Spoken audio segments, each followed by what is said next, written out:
迎来到无锅鱼爱旅行的频道。在哈休塔特的最后一天，下午要前往欧洲行的最后一国捷克，上午再去小镇走走吧。随着阳光的升起，小镇也开始热闹起来了。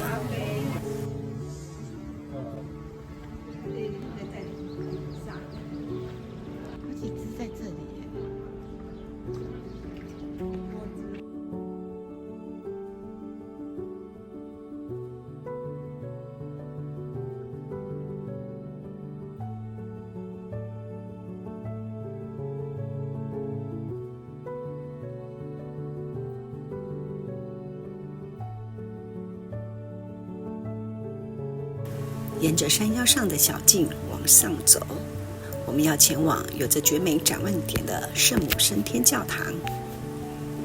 教堂修建于1505年，但更早的历史可以追溯到1150年。教堂为哥德式的雕刻艺术设计，特别的是它有名的翼状祭坛，建于1510年。这座建在半山腰上的教堂是哈休塔特重要的教堂，这里常常举办洗礼、婚礼和丧礼。环绕教堂一圈，寻找500年的历史痕迹。临近湖面的平台可以俯瞰整个小镇，湖面平静无波，有种宁静的美。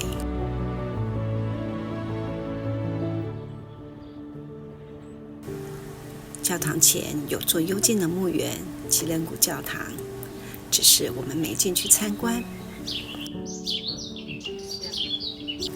下山时经过一个风雨廊道，中间有几个大门，感觉有人居住其中，所以我们安静地经过，尽量不打扰。6个旅伴自在地走在小镇的巷弄中，不特意想看什么，但走着走着，总有让我们驻足的理由。很庆幸，我们在此停留了2个晚上。这里除了明信片的美景外，在游客散尽后，我们看到的是静谧、浪漫、自然的哈休塔特。这家位于缆车站前的汉堡店，我们经过了好几次，但总是关门中。它在网络上的评价非常好，所以离开前一定要尝尝看哦。可让我们等到了，吃饱喝足，要往捷克出发了。好不好吃，李娟伟？埋头苦干。好吃到太灵敏了。好吃吗？对，吃完汉堡我们就要离开了。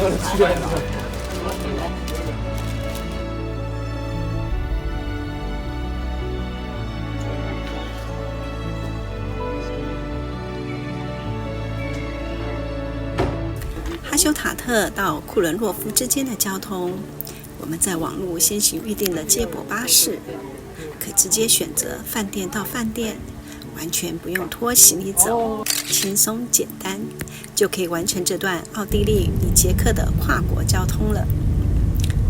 总车程呢，大约3个半小时，中间会停靠一个休息站休息10分钟。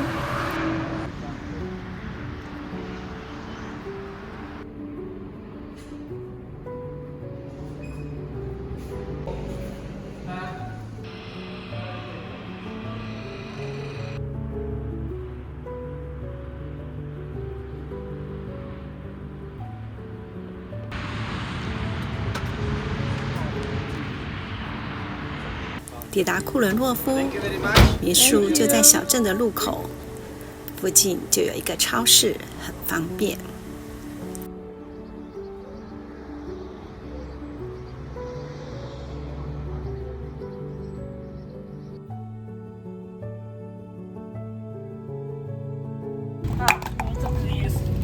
什么东西掉了？水瓶。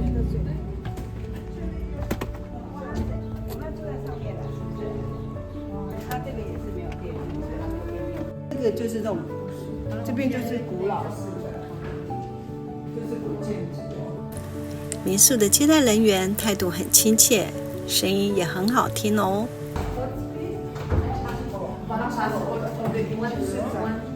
One for the each room, yes? Okay, and welcome to our place. Each room. Yes. 一间房间一个。Yes. Is everything okay? Thank you so much. I know I have your booking here. Only question is, you are staying 2 nights, yes? 2 nights.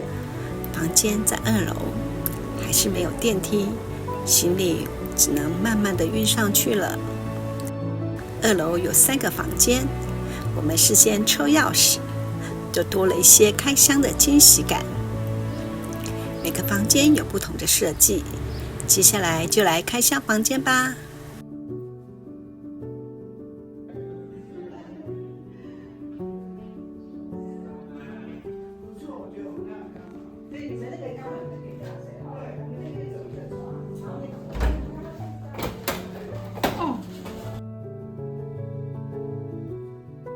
就是一个图画哎。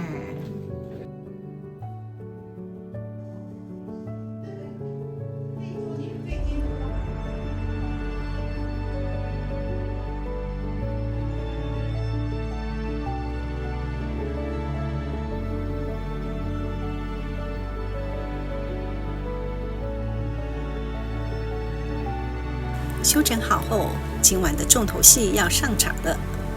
地窖烤猪脚配捷克啤酒。捷克人有一种说法，在捷克你可以批评任何事情，但唯一不能批评的就是啤酒。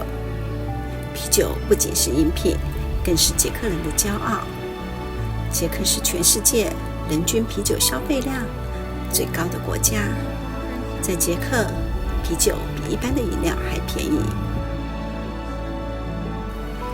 这家地窖餐厅 CP 值还有人气都很高，所以最好先行预定哦。餐厅中有浓厚的中古世纪氛围，古老的明火烤炉更增加了气氛。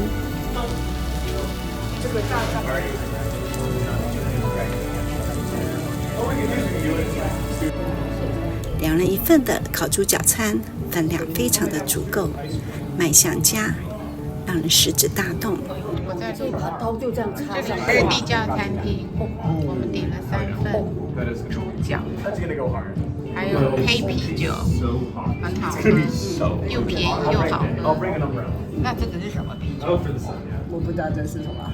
而且哪一个？一般生啤酒，一般的生啤酒啊。我觉得黑啤酒比较甜，黑麦啊，比较干。比较甘甜。好喝哦，它那个猪脚也很大。哇，你的坐垫歪了。Thank you。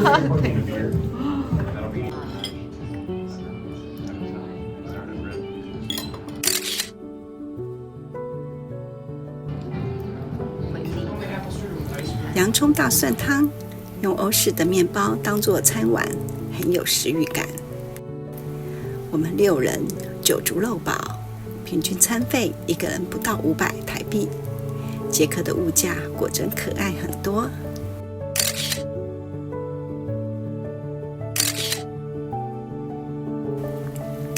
到捷克的第1餐，吃好喝好，大家满脸通红的散步去。喝完酒满脸通红。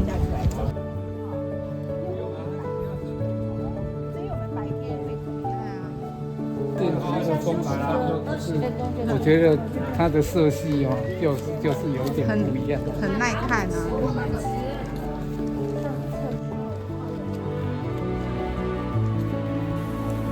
吃完晚餐，太阳还没下山，那我们可以欣赏夕阳下的西 K 小镇。橘色屋瓦，彩色砖墙，仿佛童话世界一般。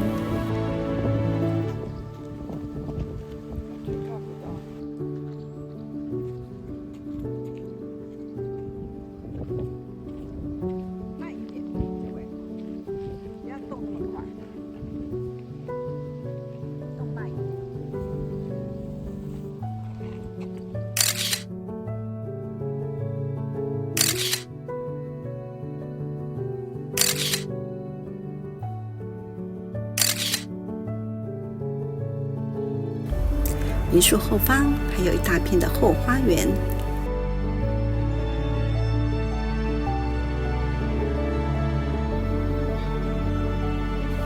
落日下的彩绘塔为今天的旅程画下了美丽的句点。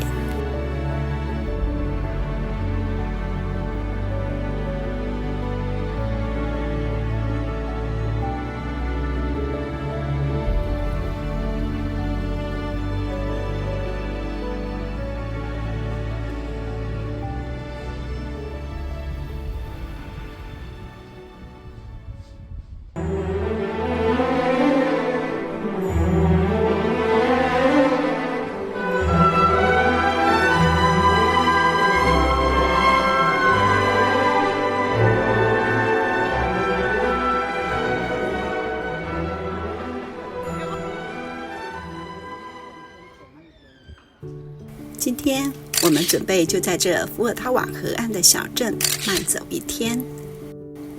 库伦洛夫又称为 CK 小镇，老城中心基本上保持了中世纪的风貌，也是被联合国列入世界文化遗产的城市之一。来到小镇有名的国营铅笔专卖店，爱买行动又开启了。施维特大教堂，它建于1407年，是 CK 小镇的地标之一，是典型的哥德式建筑。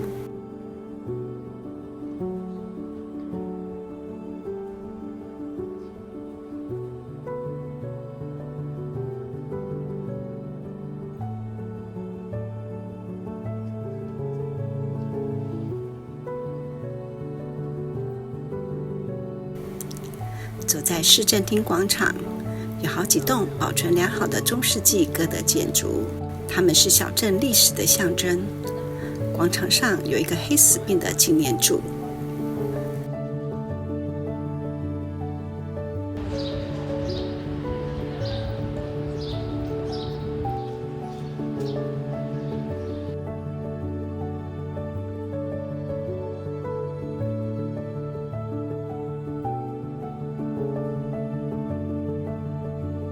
伏尔塔瓦河上的夏季水上活动。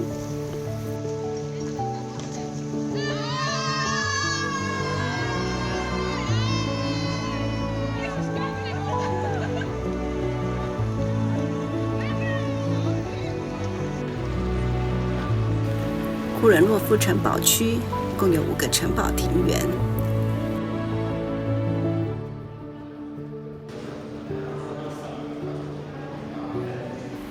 在城堡上的瞭望台上俯瞰整个小城，左侧便是横跨伏尔塔瓦河，连接旧城区还有城堡区的理发石桥。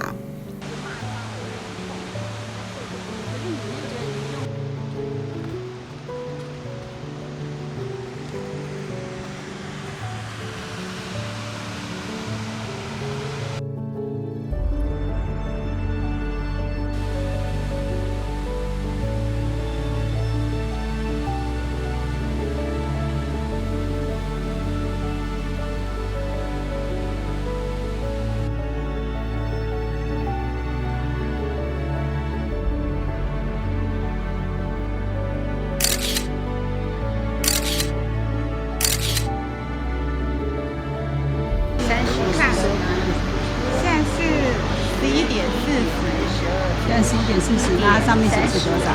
它是10点，有一个。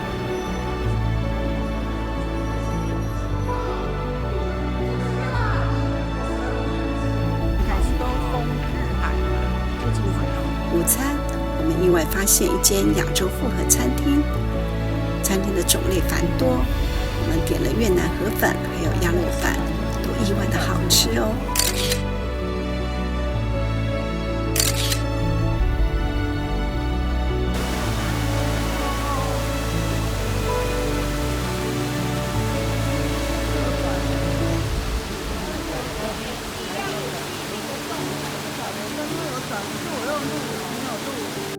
斗篷桥是一座建于15世纪的空中廊桥，它原本是木造的吊桥，后来改成石桥。3层楼的石桥以巨大的石柱支撑着，非常的壮观。桥上有许多的圣徒雕像，从桥上也可以眺望小镇的风景。Yes, Taiwan. Yes.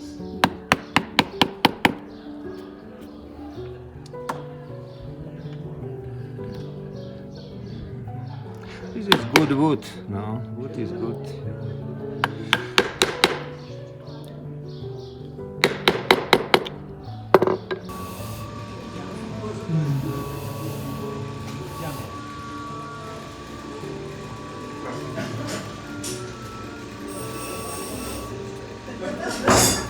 到库尔诺夫，在伏尔塔瓦河的河畔悠闲的喝咖啡，是我们的星级行程。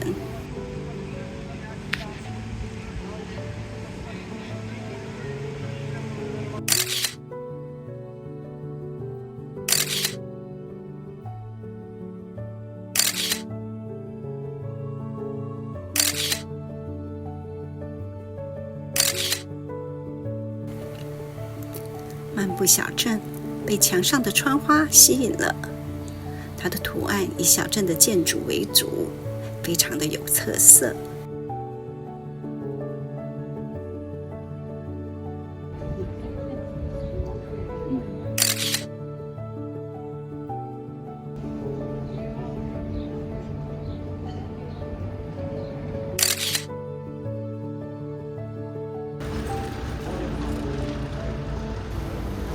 小镇的建筑物上随处都有湿壁画的踪迹，满树的小樱桃鲜红欲滴。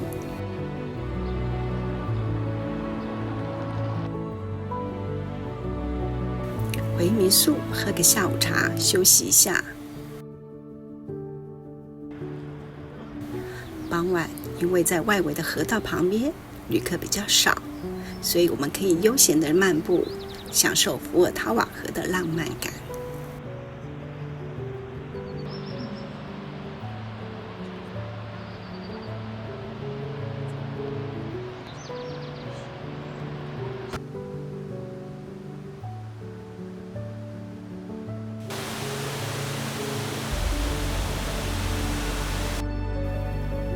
再次从红色的大门进入城堡，我们会经过一条护城的壕沟。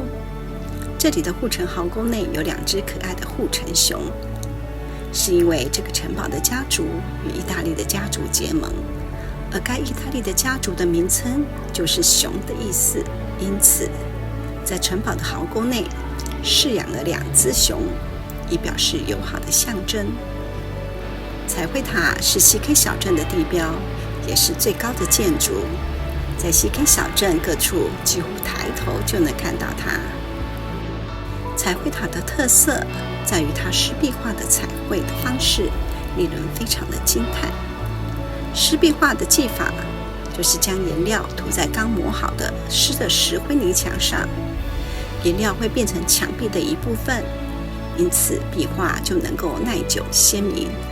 如果再加上光影还有颜色的对比交错，在视觉上就会有强烈的立体效果。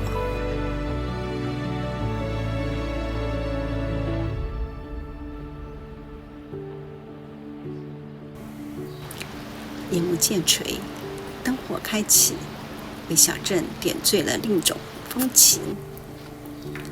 可是小镇内虽然安静，但有一种蠢蠢欲动的感觉，感觉小镇要办什么大事了。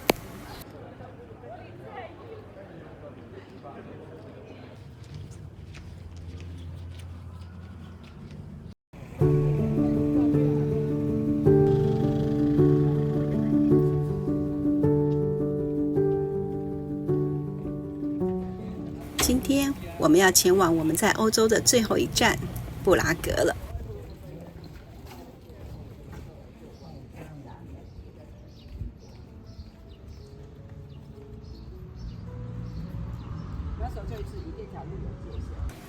民宿的早餐比之前的城市都便宜，所以离开前我们就好好的享用一下早餐了。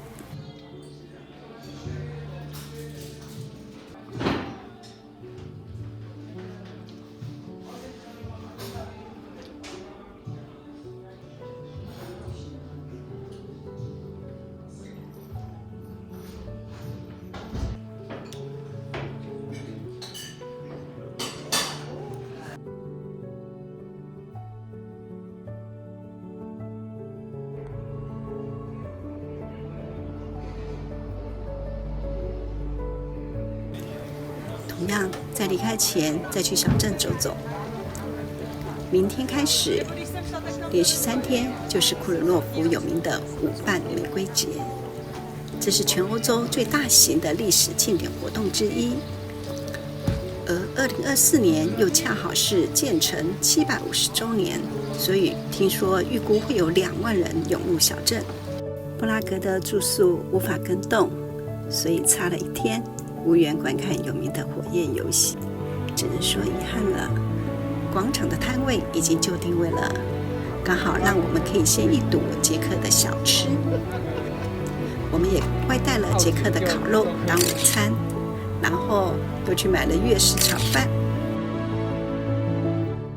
前往布拉格的巴士站就在美术的后方，我们搭 Flixbus 直接到布拉格，车程将近3小时。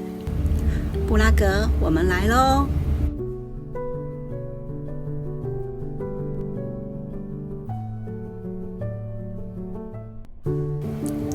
下一集我们要慢走布拉格6天，看教堂，游莫尔道河。欢迎继续观看5年级哥哥姐姐的欧洲自由行，也请给我们的影片按赞、订阅加分享哦。